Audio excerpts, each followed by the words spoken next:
Réponse aux trois questions, Madame la Ministre. Oui, bien entendu. En reprenant par la première, bien sûr, sur la procédure fiscale. Alors, je pense que nous avons lu les mêmes déclarations, puisque ces auditions sont publiques. Alors, Monsieur Molins dit sans doute qu'il est surpris lorsqu'il apprend la procédure, mais il dit très clairement qu'elle n'a pas préjudicié. Bon. Donc, moi, je veux bien qu'on fasse, à partir de telles déclarations, des extrapolations, mais lui-même dit, c'est lui qui est en charge. C'est pas moi qui suis en charge de la procédure. Lui qui est en charge de la procédure, il déclare sous serment devant vous que ça n'a pas préjudicié. Alors bon, on peut, je répète, faire des développements à partir de cela. Donc moi, je veux bien répondre et réfléchir à la question, est-ce qu'on envisage de suspendre ou de ne pas suspendre? Est-ce qu'on envisage de rendre l'information obligatoire ou pas? Mais quand celui qui est en charge de la procédure vous dit que ça n'a absolument pas fragilisé, moi, je ne vois pas pourquoi... bon, voilà, pour moi, je ferai que des choses théoriques, comme vous faites des hypothèses théoriques. Voilà. Le responsable, la personne la mieux placée, vous a dit que voilà, il n'y a pas eu de conséquences, il n'y a pas eu d'effet. La muraille de Chine. La muraille de Chine, j'ai cru comprendre qu'elle était interne. Oui. On va vous lire l'extrait de François Molins. Trouvez-la. Une question que je lui posais. Trouvez-vous normal, alors qu'une enquête préliminaire est ouverte, que l'administration fiscale ait poursuivi ses investigations, notamment en formulant une demande d'échange d'informations auprès de la Suisse? François Molins, clairement non. Je suis à la tête du parquet de Paris que depuis 1 an et demi, mais je me suis renseigné pour savoir s'il existait des précédents. La culture fiscale et la culture pénale sont, vous le savez, très différentes. Elles n'ont pas les mêmes objectifs. Chacun a des obligations. Nous avons l'obligation de dénoncer au fisc tous les faits qui sont de nature à constituer des fraudes fiscales. Le fisc a l'obligation de dénoncer en autorité judiciaire tous les éléments qui pourraient continuer des infractions de droit commun. À Paris, cela fonctionne bien.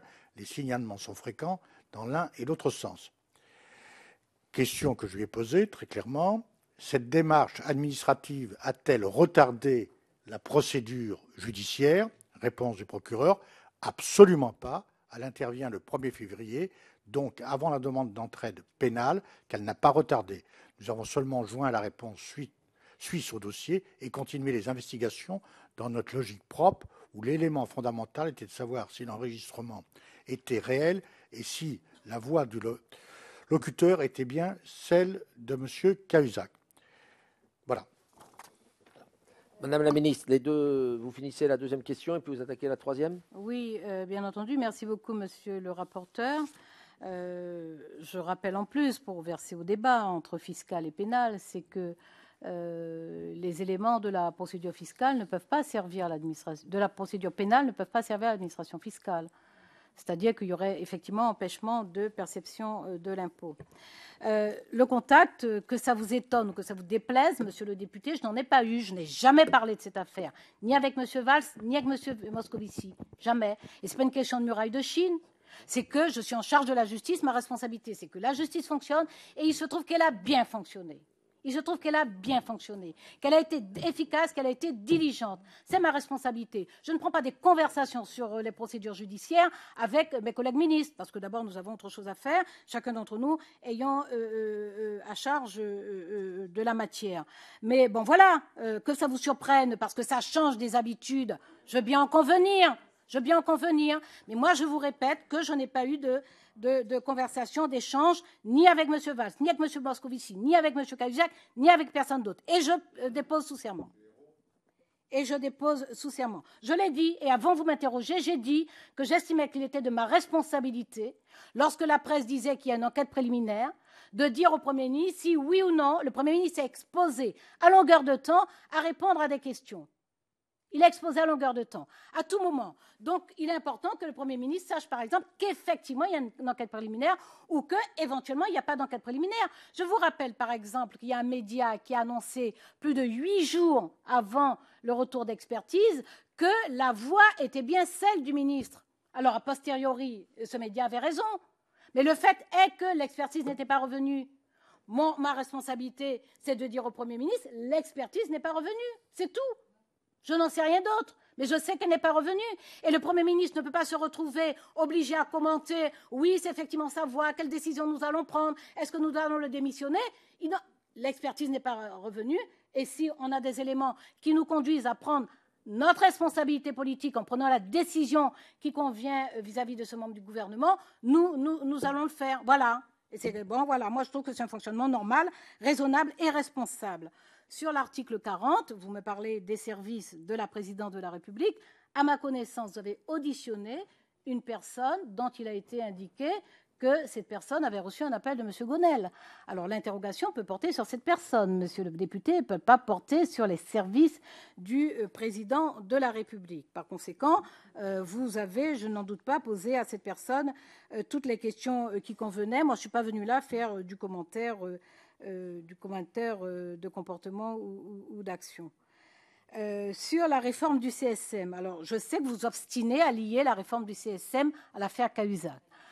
C'est-à-dire que l'engagement numéro 51 du président de la République pendant sa campagne, où il dit très clairement qu'il va réformer le CSM, ça ne vaut pas pour vous.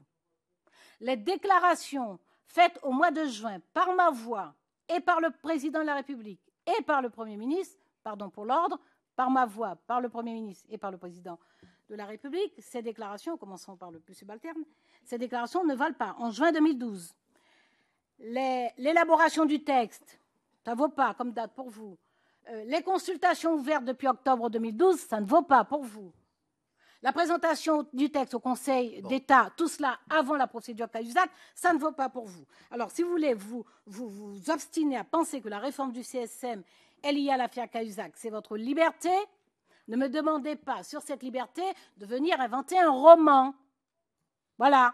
Donc, le CSM n'est pas concerné. Je ne vais donc pas vous faire des gammes sur ce que le CSM aurait fait, a pas fait, a mal fait, puisque pour moi, il n'est absolument pas concerné par cette affaire.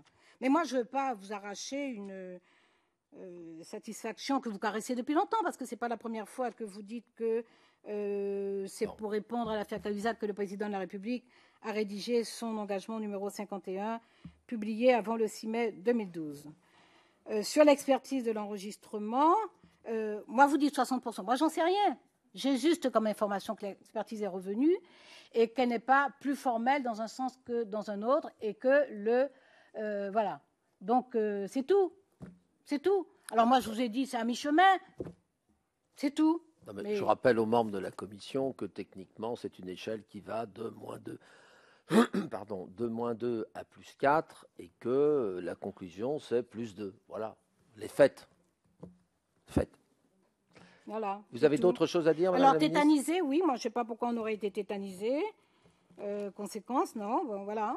Moi, je m'assure que la justice fonctionne et je suis fière, je me permets de le dire. Même si je dis que le mérite revient essentiellement au ministère public, je suis fière que la justice ait pu fonctionner comme ça, parce que je sais qu'en d'autres temps, sur des procédures de ce genre, il y aurait démembrement de la procédure, il y aurait risque de délocalisation, il y aurait instruction individuelle, peut-être pas forcément écrite et versée au dossier. Bien, merci Madame la ministre.